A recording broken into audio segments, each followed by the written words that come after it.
Okay, I think there was a request to visualize more of the student progress and the data that Curioo is capturing on our student from our CBAS system. So you see, this is an administrative view.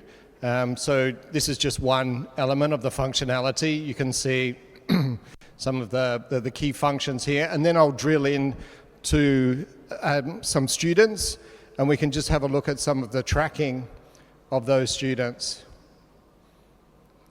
So this is one of our students. Where is this? This is in Thailand. This is a 6-year-old student. So here we can see the subjects. So English, communication, entrepreneur, creative design. This is their progress so far this semester. You can see here, this chart is fascinating because from this pie chart, we've aggregated all of the data that the teacher has gathered on observing the students, and we start an idea of what their aptitude, that's why we call it an aptitude chart. We start to get an understanding of what their intrinsic, their inside of them, what's their motivation, what subject areas are they interested in. So here we can see that for this student, technology is interesting. So whenever we're teaching them with technology, they're completing the task, they're asking questions, they're responding positively to it. We can see also design, and then communication, and then not so much entrepreneurship. So each profile will be different depending on how the child responds. But you know, we can then help parents understand what their child's passion or interest is and help nurture that, both in supplementary education, but also at school. So if there's choices in terms of pathways from middle school or high school in terms of subjects, we can start guiding the child from a relatively young age.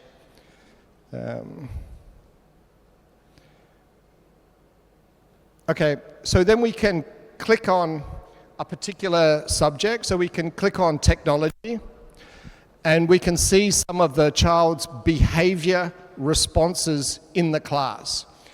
So the child is, all the activities that we have given him in the class, he is completing. So he's completing the activities in the task. But there's some behavioral responses that we would want him to work on. So obviously for technology, perseverance and resilience is important, because when you're writing code, there's always bugs in the code. So we would want to help him develop his perseverance, his problem-solving skills. They're good, but they're not great. His leadership in the class, because quite often with technology, we'll get our students to work collaboratively in groups. His problem-solving skills related to algorithmic thinking, so breaking down a task into its component parts, the critical thinking component, which we spoke about yesterday, this child is performing extremely well.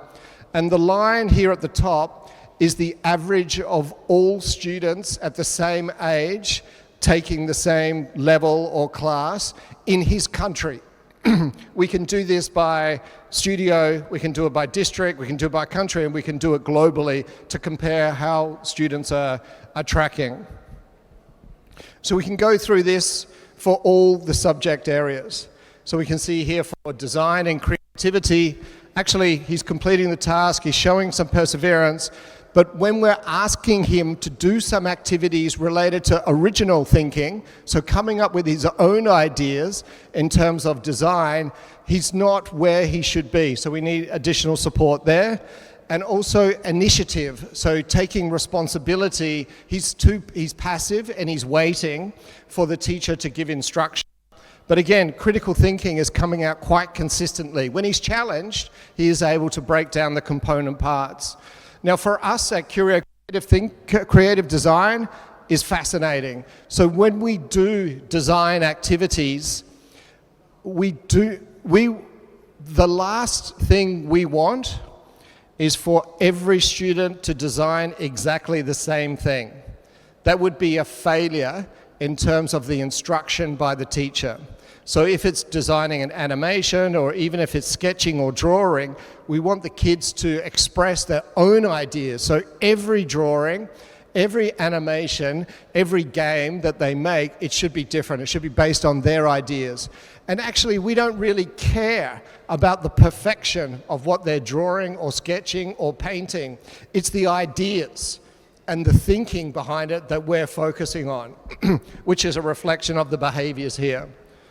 And then we can click through on entrepreneur, and we can see why, for this particular subject, he's not responding in key behavioral areas. Now, the good thing is he's concentrating. Whatever the tasks that the teacher asks him, he's able to complete the task. But he's giving up in some cases, and in some cases he's not yet developing the collaboration skills. Now, this child is 6 years old. We wouldn't expect them to be perfect at everything. So it's a developmental path, some initiative, and then leadership. So even from 6 years old, we would expect a child in a group situation to be nominated to be the project leader. So you can see some of the breakdown here. And then as we go through I also mentioned that there's some behavior that we're picking up. So in terms of effort, so he's putting in some effort in some areas, and then in terms of well-being. So well-being, each child reacts differently in the class. Some kids are super enthusiastic and they want to ask questions. Some kids are withdrawn and sitting at the back. Some kids at 4 years old are crying in a corner. It's the first time they've been in some of these kind of instructional learning environments. But we're tracking this. And you can see here the average of all the teachers' comments. But let me go through to another report, which is semester report. So this is more focusing on how the child is performing currently in this semester, so we can track whether or not they're improving. So you can see here amazing effort, loving technology, absolutely responding really positively to anything when he's dealing with technology. And then we can break this out further. So we can click on by particular subjects. And here we have the project that the child worked on. So this particular project was related to building or drawing a bug. This particular project was related to paper mache and building the planets and the world. And the teacher is giving a score in terms of their understanding and their achievement of the learning objectives for that particular lesson. Here it's the child's responses to some of the behaviors. This is the skills over this semester that this subject was teaching, the skills, design skills, color matching, coordination. So this will be different. This will be different by semester. And the teacher adds their 1 or 2 line feedback here about the child in that class. So again, for entrepreneur, we can see the projects that the child developed. How did they score with the projects? You can see some alignment here with UN SDG related to what is biodegradable, save the trees, our green earth. So again, what we're trying to teach is, this generation of problem solvers dealing with real issues that they can connect with. Obviously the behaviors, these behaviors are slightly different from the creative design behaviors, but one behavior that is consistent across every subject we teach is this concept of perseverance or grit or resilience, because that is a major determinant of success of life. Inevitably, we all face problems, but our ability to deal with those problems has a major impact on the quality of our life. So here you can see the skills that we were developing when they were doing these projects. So this is a reflection of how the teacher set up the instruction in the classroom. So teamwork was really important. So some of these projects they would have to have worked together on. Coming up with ideas was important. And then public speaking, so presenting their ideas to the class or maybe to the studio was also something that was being measured here and building up that self-confidence. So for technology, where do we have technology? Let's go back. And then for tech, So we have the subjects, the projects that they were working on. So I think this was using Scratch Junior, so block coding, not just visually, but you can see that they were making sounds using block coding.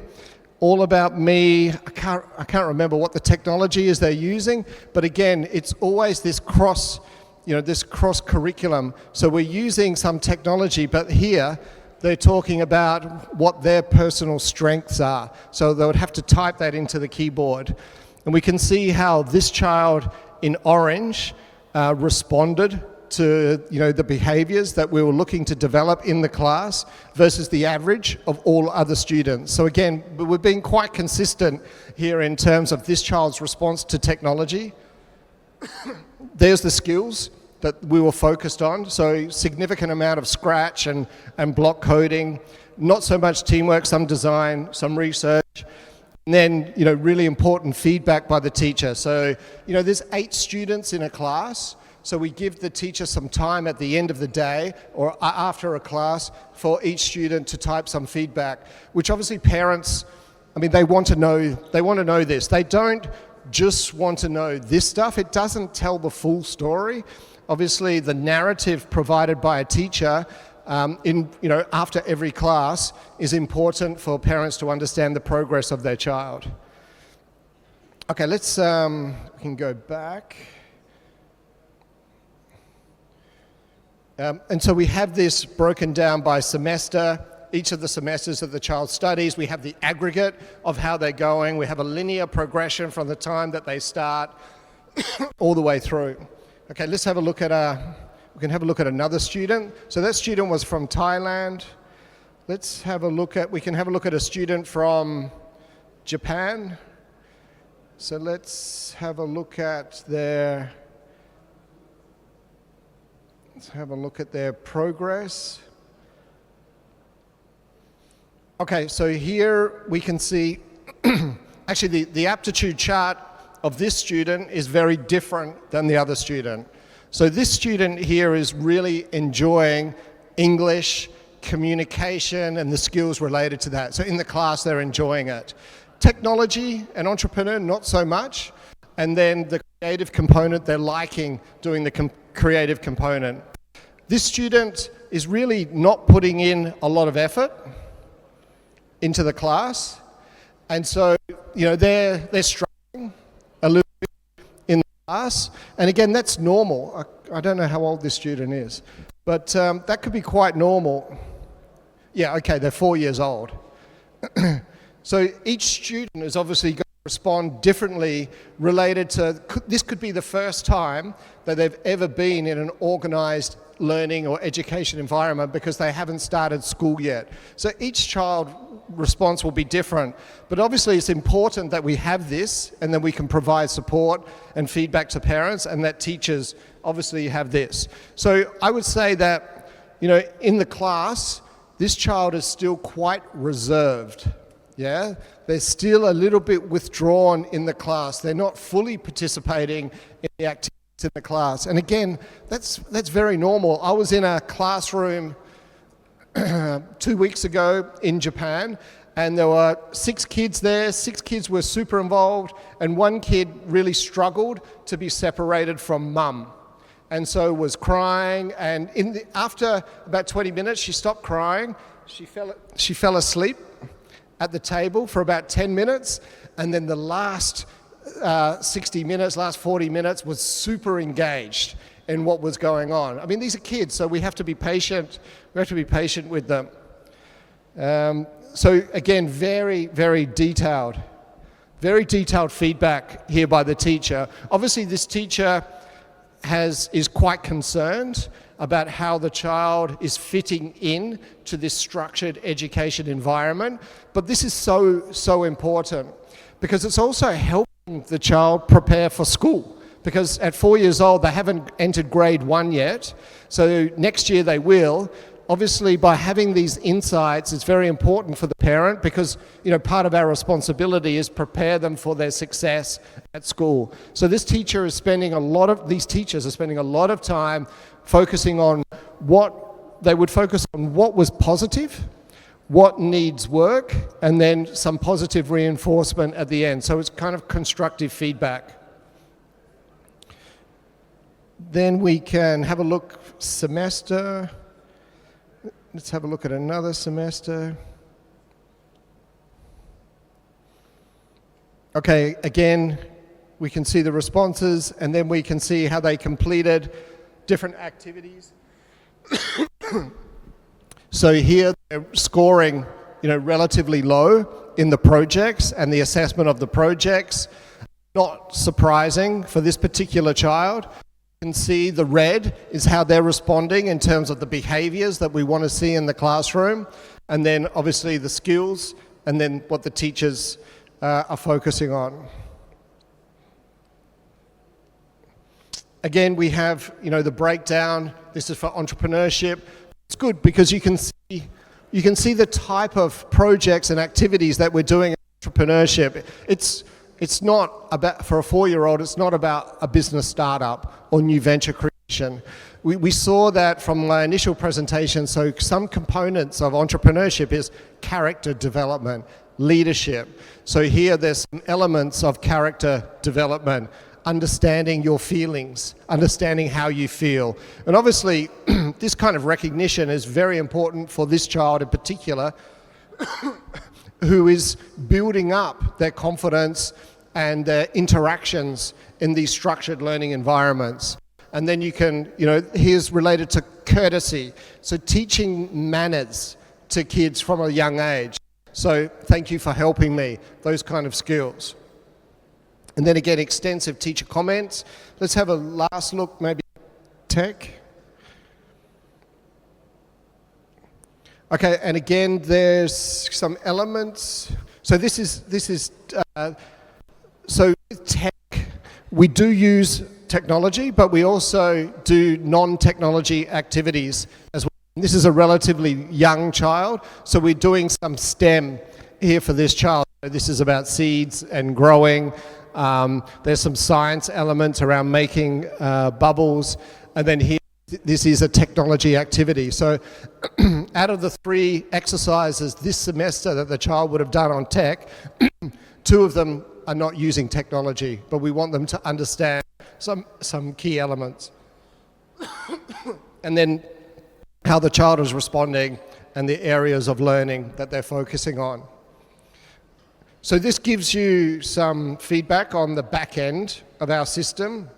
Again, parents get access to this in real time, but it's also incredibly important for teachers, because when a teacher goes into the classroom, they need to be informed of how to structure the classroom dynamics based on the data that we've already gathered on that child, because they can adjust the dynamics in the classroom. They can ask individual students to take on different roles to build on that self-confidence. So for this student, for example, the teacher may decide that the child sits next to them and is encouraging them and nurturing them over these first couple of semesters or weeks in these kind of learning environments. Okay, so I think that's a bit of the background to some of the CBAS system, and again, parents get access to this on their mobile devices. So I'm happy to take any other questions that people may have about the system or about Curioo.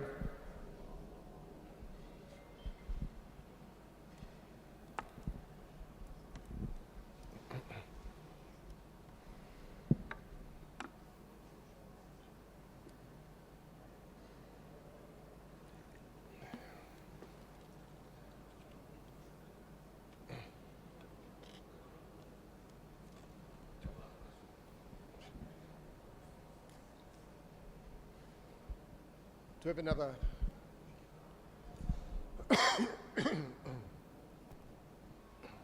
Thank you, Paul, for this exhaustive presentation. It really shows a lot to everyone, so that everyone is really comfortable with the system. Okay, so as a parent, I am following my child. I know what he's doing, and I can follow his performance. But also, as a parent, I need to know how do you control and assess the teachers.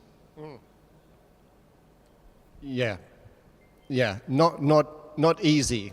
Yeah, really not easy. So that starts from the recruitment process right from the very beginning. In many of our teachers, they come from more traditional teaching environments where they are the instructor and they are at the front of the class delivering knowledge, either through the blackboard or the whiteboard or through books.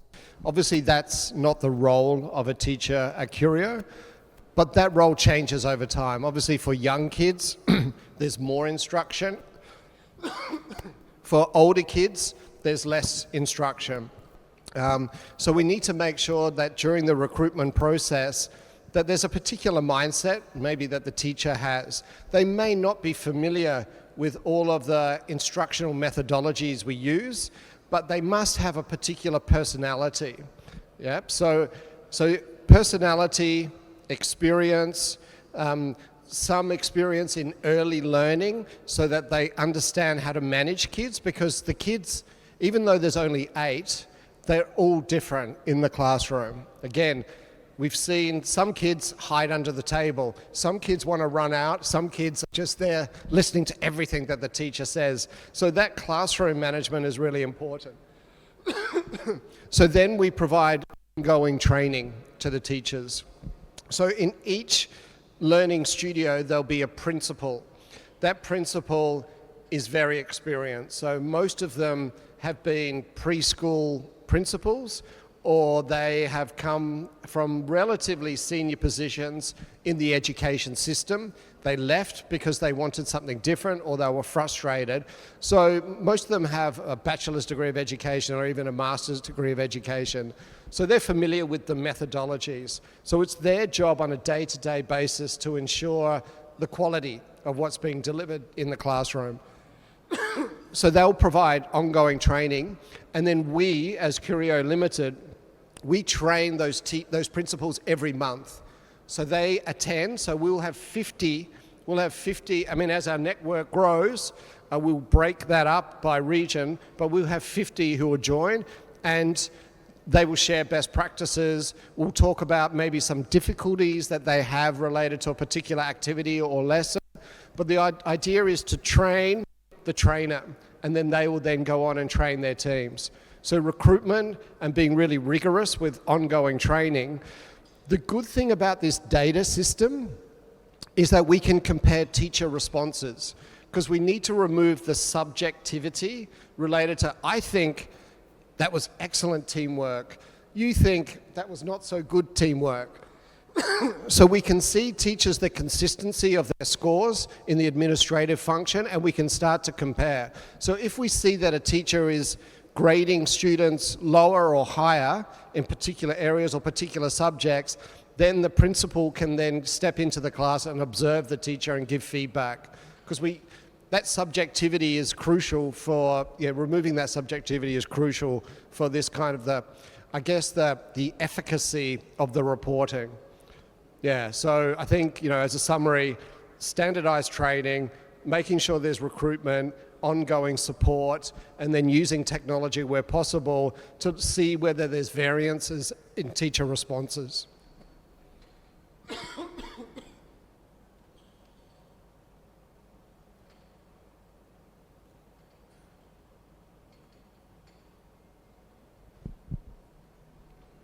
Okay, great.